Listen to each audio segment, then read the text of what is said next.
This channel does not promote any violent, harmful, or illegal activities. All content provided by this channel is meant for an educational purpose only. পাথর প্রতিমায় বাজি তৈরির সময় বিস্ফোরণ, একই পরিবারের 7 জনের মৃত্যুর আশঙ্কা।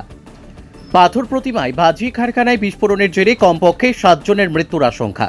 পাথর প্রতিমার ঢোলাহাট থানার রায়পুরের তৃতীয় ঘেরিতে বাজি বানানোর সময় বিস্ফোরণ হয়েছে বলে জানা যাচ্ছে।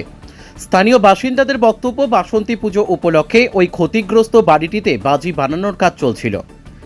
রাত 9:30 নাগাদ সেখান থেকে হঠাৎ বিস্ফোরণ হয়। কিছুক্ষণের মধ্যে পুরো বাড়িটি আগুনের গ্রাসে চলে যায়।